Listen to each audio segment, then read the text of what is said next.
Yo, what's good, guys? Deuce. It's gonna be my review for tonight's Raw, March. What's the date? 19th, 2012. It was from the Wells Fargo Center in Philadelphia, Pennsylvania.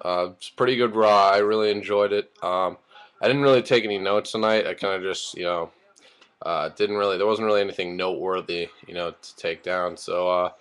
Basically, I'll just go through like the most important points of the night that really mattered or worth talking about. Let's see. There's a good segment to open the show. Basically, Punk came out and talked about Jericho. How you brought up my father last week and his alcoholism. He's like, I'm damn proud of my dad and like all the obstacles he's overcome, like beat his addiction or whatever. And he's like, I'm proud of myself. I'm proud to be straight edge. Like I'm damn proud of it. He's like, this is real. Like this coming from the heart, basically. And Jericho, who wasn't there tonight, I guess, appeared on the Titantron and basically stopped Punk in his tracks. Said Punk, it's like I basically bullshit apologizing. This is why Jericho's the best. Said, I'm really sorry I crossed the line last week. This is Chris talking. It's no Jericho, no flashy jacket. It's just me. Like I'm truly sorry. I love it. Canadians say sorry, like sorry. I'm truly sorry for what I said about your dad last week. Was a line I did should have never crossed, and I'm sorry. And he said, he's like, but your sister, on the other hand, the crowd went, oh shit, and it's like I realized, like I found out your sister, like she's a drug addict, she's a substance abuser, and Punk was just going like, just like Chris, what are you talking about, and just getting like upset, and Jericho really hitting home. That's like the type of heel work we need in WWE today. Like guys going to making things personal, like extremely personal, to the point where fans just want to fucking kill you and say like, oh, like you're such a dick. Like how could you ever stoop that low? Um, sorry, I'm watching Sports Center. Guess Peyton of the Broncos. It is. Congrats, all you Bronco fans out there. Anyways. So yeah, that was a really good segment. Basically, Jericho just on the Titantron via satellite, uh, talking to Punk and basically insulting his sister, just making it more personal. Punk left the ring pretty upset. So it was a good segment. Let's see. John Cena beat Mark Henry, and all about Cena. Supposedly he was in a car accident today, and I wasn't sure if it was just an angle or whatever, but apparently actually was rear-ended a bit, and like I don't know. He said everything was fine, but apparently he was seen walking into the arena holding his neck tonight. But he didn't. Regardless of what happened, was kayfabe or not, storyline or not, he didn't even sell it like coming down to the ring or anything. Even like just like it's like crack your neck or something. Like show that you're kind of bothered by the accident or whatever, even during the match. But Mark Henry absolutely dominated whole match, and I knew Cena was gonna win, and Cena won. He FU'd him after the match. Rock came down to the ring and uh, rock bottom Mark Henry. Who Rock earlier in the night was cut a really funny promo in front of the Rocky Balboa statue in Philly. Talked about his dream, 12 years old. Like he showed a picture of himself when he was 12 in front of that same statue. It's like my dream was to become the greatest of all time. And it's like I've beaten everyone. Like in WrestleMania, all that's left is John Cena. And he's like, finally, when I beat you 1, 2, 3 in the middle of 1, 2, 3 in the middle of that ring, like my dream will be complete. The greatest of all time, all that stuff, whatever. Said some funny shit. Mentioned Hulk Hogan, Ultimate Warrior, the late great Macho Man Randy Savage, wow, and Ric Flair got a lot big woo from the crowd. It's good shit to hear. Surprised Vince. I don't know if he was drunk tonight or something, but it was a funny promo. So yeah, and then Rock, he actually drove to the arena. Drove to the arena. It was probably earlier in the day that was shot. So he came out, rock bottom Mark Henry. So that was the last of the Rock. I thought he was gonna be back later. He said said that he had a surprise for Cena. So I guess that was it. But then he said he's like, I'll be back. So I'm assuming he came back out after the show, like went off there. Let's see. Jack Swagger and Kofi and Dolph Ziggler were announced as the two newest members of Team Johnny at WrestleMania. So it's David Otunga, the captain, Mark Henry, Swagger, Ziggler, and Christian. So that's 5 so far. Wonder who their 6th will be. It could be Del Rio. I don't know if he's 100% yet. And then Team Teddy Long so far is Kofi Kingston, R-Truth, Santino, who's the captain. Um, And that's pretty much it. So there's still 3 spots left on that squad. And Miz had a match tonight where issued an open challenge where tried to impress John Laurinaitis, let him be on his team. He lost to Sheamus. Daniel Bryan beat Zack Ryder in a short match.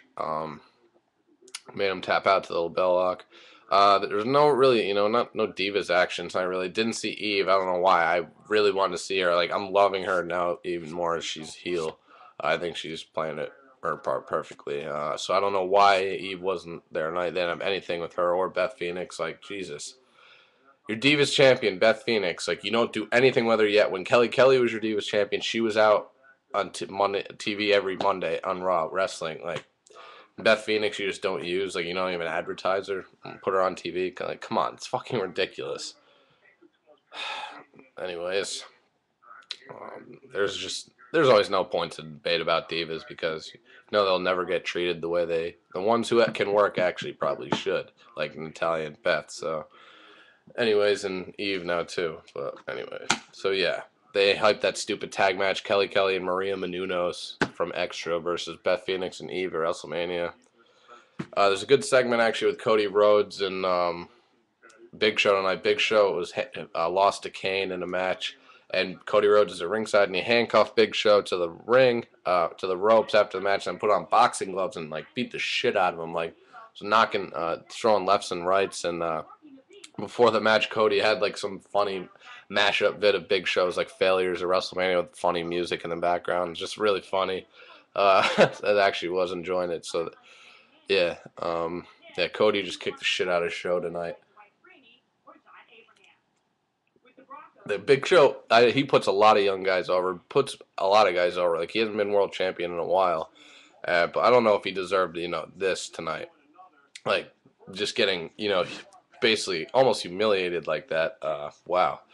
I give Show credit, for putting guys over, like, just going to that extent, that far to do it. But whatever, it's a job done, I guess. So that was good. Let's see what else happened. Yeah, Cena beat Mark Henry. Kane beat Big Show.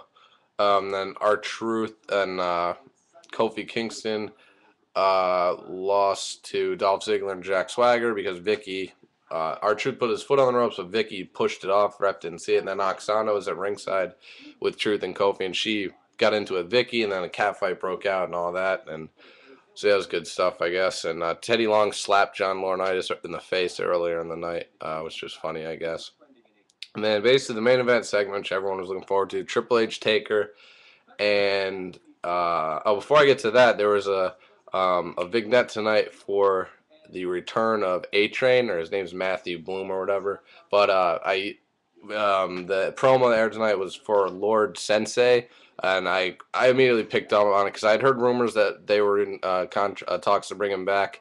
And, he went to New Japan. He's been there for the last numerous years after he left WWE, and actually was pretty successful over there. So I've seen pictures of him where he got all these, Asian tats or whatever, and all these symbols over him. So it kind of gave it away, the bald head in the promo. But that should be pretty good. I'm looking forward to seeing A-Train back, or Lord Sensei, whatever they're going to call him. And then the main event segment was Undertaker, Triple H, and Shawn Michaels in the ring at the same time. Just truly a fucking... I wish I actually had a pic of it. That's how, special it was, those 3 guys in the ring together. Basically, Taker and Triple H came out in street clothes, which is always good to see. It reminds me of the old Triple H.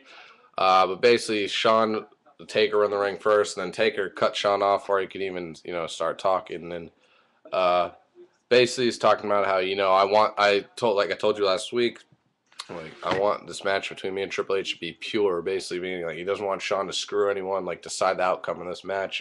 Then Triple H came out and basically talked about how him and Taker, this match, Hell in a Cell, was basically meant for it to happen. There's been 24 Hell in a Cell matches in WWE history, 24, and Taker and Triple H have been in 19 of them. He said, there's a reason we're heading for this match, end of an era. And basically, talked a little trash back and forth. And Shawn was just watching this the whole time, and I didn't take notes for this part. What else did Taker say? Basically talked about, are you sure you want to put everything on the line for this? Your wife, your kids, your life, you want to put all that on the line? And Triple H talking about like I know I've like the cell I've learned like it was the devil's playground, like it turned to my proving ground. Like I was learning in those cell matches or whatever. Like I learned how to end a guy's career. Like knew what I needed to do now to end a man's career, and basically just hyping up their careers inside the cell. And basically it ended when the segment ended when Taker was about to leave the ring, and then he turned back, said something though. He goes to Triple H, said, when I said told you a couple weeks ago that I thought Shawn was better than you, and then he walks back and says, gets in Triple H's face and says he is. And right when he said that, Shawn Michaels cracked a little smirk, which was one of the funniest things I've seen in a long time. I don't know if you guys caught that. I'm sure when people upload the Raw here onto YouTube later tonight, you can see it. Just absolutely priceless. Like the little smirk he had, it was like kind of like, oh, thanks, Taker. So Taker's basically like, yeah, remember when I told you that Shawn was better than you? Well, he is. So, and Triple H was fucking pissed after Taker said that, and Shawn just like a little smirk, like, oh, like cool. And Taker left, and then Triple H turned his attention to Shawn Michaels, and they both looked at each other. So the Raw ended with Shawn Michaels and Triple H kind of staring at each other. A WrestleMania sign in the background as Taker's was leaving the ring. His music was going off. So it's good Raw tonight. I enjoyed it. Wish you had seen a little more of The Rock, but and it was good seeing him anyway, obviously. Let's see. I enjoyed the Cody Rhodes Big Show segment. Poor Miz losing again. But apparently, like I said, something big is in the works for him. So, and they could start at WrestleMania in the Cena Rock main event. So, let's see. And Orton, he was interviewed by Josh Matthews and asked what he needs to do to beat Kane or whatever. And a little segment aired. Man, I love Randy Orton. I'll never, leave the guy's side as a fan, I guess, but his shit has really gotten stale and boring like the past 5 months. I mean, it's just like, come on, dude, like get back to that Viper heel 2009 character. That's when he kicked Vince in the head. That's what I want to see. But I won't get into all that, but it's just like a very pointless interview. Like didn't really further the feud or anything. Like he and Kane didn't. I thought Kane was going to come out and attack Orton. This feud is being built up very poorly, in my opinion, but. Yeah, so, yeah, but and that's the thing. Randy Orton hasn't had a meaningful WrestleMania match in like the last few years. Last year he faced CM Punk. The year before, or WrestleMania 26, DiBiase and Rhodes. I mean, and the year before was against Triple H for the WWE title, which he got buried in. But I mean, Orton doesn't really steal a spotlight from anyone. That's just my opinion. Like Cena, I mean, unlike. Cena just doesn't put anyone over, unlike Orton, who's actually put some guys over. But that's discussion subject for another time. So yeah, that's pretty much it, guys. Raw was okay tonight. I really enjoyed the main event segment. Big Show, Cody Rhodes, little thing. Rock's promo, of course, when he rock bottom Mark Henry. So yeah, next week Rock and Cena are gonna face off live, I guess, in Atlanta. So that'll be a week away from WrestleMania. So looking forward to it. Yeah, I think that is actually the last Raw on the last stop on the road to WrestleMania. Raw in Atlanta next week, so should be some good shit. Let's see, something, yeah. So I'm sure in the next couple weeks we'll find out the rest of the members for Team Teddy and Team Johnny at WrestleMania. Comment, subscribe, let me know your thoughts on tonight's show, and yeah, subscribe. And I'll probably be back. I'm planning on making a video about WrestleMania tomorrow, Wednesday. So whichever one day it happens to be, that'll be it. So I'll try and do it tomorrow though. So yeah, I'm just repeating myself like I always fucking do now at the end of these things. But yeah, comment, subscribe, let me know your thoughts on tonight's Raw, and I'm out. Have a good night, guys. Peace.